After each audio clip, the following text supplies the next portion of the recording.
want to formally apologize for just randomly fucking disappearing. I tend to have a tendency, I guess, to do that.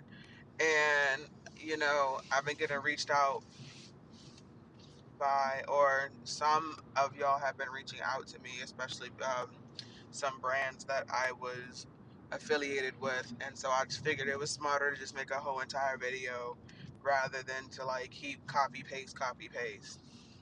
So long story short, I have been living in my car and couch hopping for the past fucking, I don't even know how long it's been now. I really haven't been keeping track. I have not been my best mentally. I have been pretty much trying everything I possibly can except stripping and prostituting. And I am just kind of at the end of my rope. Like, I am kind of tired of like having conversations with people and have you tried this? Have you tried that? Like I have Facebook, I have paid for Pad Split, I have roomies, I paid for promotion on there, I've had Craigslist, and everybody seems to want a girlfriend instead of wanting to actually take my money. Also, I was renting a room, ironically, like that was like 2 minutes from my job, and everything was cool until um, apparently the guy that was renting either was sub renting, which, if you don't know what that means, is if I own a house and I let you rent my house and then you rent a room in my house to somebody else and they pay you, um, which can be illegal if the homeowner does not have like a clause in like their lease agreement. So what it seems as if is the person I was paying my rent to was illegally renting, and this is the second time I have experienced that in my life. And overall, I've just had like a really bad like year. Like at the beginning of this year, I lost my childhood home. My mom had a stroke last year, and come to find out, the person that was supposed to be responsible for paying the rent did not pay the rent while I was in charge of all the utilities, and I kept the utilities going. So that was kind of heartbreaking to experience. And then fucking like a month later, I'm living in this house with this Spanish lady and her family, and she obviously didn't know rental laws, so she decided to tell me that she wanted me gone before the 30th because she wanted her room for a family member of hers that wanted to stay with her. And obviously, she didn't know that was illegal. So I had to take her to court for that. And then she turned around and threw away my personal belongings that was in her shed because she forgot I asked her to store them in her shed. So that was pretty alarming as well to deal with. So I'm trying to take her to court for that. And then now my most recent landlord, I wasn't even living in his house for a whole fucking month before he started talking about this homeowner that I was under the impression he was a fucking homeowner. And now the homeowner wants the house back because he's complaining too much about the guy I paid my rent to was complaining to the homeowner too much about things that need to get fixed around the house. So the homeowner wants the house to go to somebody who's going to complain less and pay more. Unbeknownst to me, I was under the impression again that this guy actually owned this house. So that was kind of shocking. And then he tells me that we had a little bit after the first, and a little bit after the first turned into the 30th. He's moving a couch out of the fucking living room. And he told me he could help me move my stuff. All of a sudden, I asked him, like, when do we need to be gone? Oh, well, I would say tomorrow, which would have been the first. I hit him up. Hey, I'm at work right now, but if you're still willing to help me move out my stuff, I don't have a lot to move. Oh, well, I can't help you move. Actually, the homeowner wants his keys back no later than 4, and I'm at work and I don't get off till 8. And I'm just like, okay. And I asked him several times for the direct homeowner's information, and he never gave it to me. And almost every day off of work, I've been going back to this house because I still have the keys to the house, and I'm not giving them back until I put them in the homeowner's hand. Goddamn, I paid to live there. I was going to stay there until they evicted me. Like, I did call the police and stuff, and he turned electricity off. So now I'm taking him to court as well.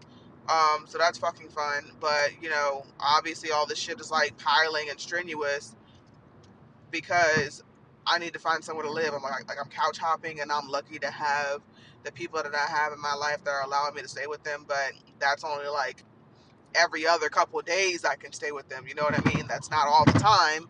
Or, one person lives like at least an hour away from my job, you know, and I'm also driving somebody to work. So that's something that, I have to really take into consideration. Because on one hand, like, hey, do I go back to being like really short staffed and stop driving this person to work so I can kind of save some of my gas, being that I'm an hour away from the fucking job? Or, but then also, being an hour away, unfortunately, this person that quote unquote I'm staying with is pretty fucking adventurous, and I can't be in their house if they're not there. So when they decide they want to randomly go to Baltimore or Delaware or whatever the fuck else they decide to go for the day, because they don't have a regular job, they do other things that they don't have to have a regular job for. I have to wait for them to get home, and I don't expect anybody to uh, adjust their life to accommodate me being there, so that they're not adjusting their life to accommodate me being there, which is fine. But unfortunately for me, that means that I have to like sit around and wait for them to get home in order for me to finally, come over. And a good portion of the time they're not getting home till late. I have to drive an hour there, try to get some sleep, get up at X time in the morning to either go get my associate or just get to fucking work, and that's an hour drive to work and an hour plus to get the associate. So it's like fuck, it's a lot. And between sleeping in my car, sleeping at one person's house, sleeping at another person's house, it's just like, honestly, I'm just kind of tired. I really am. If I could get a miracle fucking job offer tomorrow in another fucking state, I'm going. You know, I'm going. I love my dude. I really do. I really would love him to go with me, but if he doesn't, I really don't know what the fuck I would do. But I'm tired, bro. This has been like probably one of the most fucked up years I've experienced, and I'm just kind of tired of everybody just, you should try, you should try, you should try. I've tried. I've tried it all. I've tried it fucking all. I have tried it all. Like, a lot of people around our age still live at home, and unfortunately, this fucking economy makes it really fucking impossible. And a lot of people, whether it's Craigslist, whether it's Roomies, whether it's Facebook, whether it's fucking Pad Split, whether fucking, it doesn't matter. Everybody wants a fucking deposit, and because of how randomly I had to fucking move, I can't afford that. I can't. I have to buy food every day. I'm down there putting gas in my car every fucking day. Like, people are asking literally for fucking monthly rent plus deposit. So people want $1,000+ just to move in. I don't have that. I don't. I just don't. Like, I would like to say I make good money, but I don't fucking have just randomly fucking $1,000 readily available. I just don't. I don't. That's just what it is. Like, this man fucking, one day I have a little bit after the first, the next fucking day I'm the only person in the goddamn house. And I can't even get in contact with the homeowner because the person that owns the home also owns the Regency furniture out in Brandywine, and nobody can fucking contact him because he's like the fucking owner. I'm like, look, there's no direct contact information for this person, because I definitely would have talked to him about renting the fucking room, you know? And I'm tired. I'm tired as fuck. I'm tired as fuck. I'm counting my blessings, every single little blessing I have. I'm trying to count it, I'm trying to fucking make do. I'm trying to stay positive. Everybody I talk to is just, oh, a lot of people would let that, defeat them and crumble them, but you seem to keep trying to work through it. As long as I've known you, you always keep going, you always keep pushing. Like, I'm so used to being under extremely high amounts of fucking stress, and I'm just now realizing it. I'm about to be fucking 28 in goddamn 5 days. 28 and 5 fucking days, and I'm used to being under extreme amounts of fucking stress. I don't even react to this shit no more. I just don't. My mom kicked me out fucking numerous, like, just normal. It was very normal for me to have to start over all the time. I've done nothing but from 18 years old up to now chase fucking housing stability. And everything that I've learned how to do, I've taught myself. You know?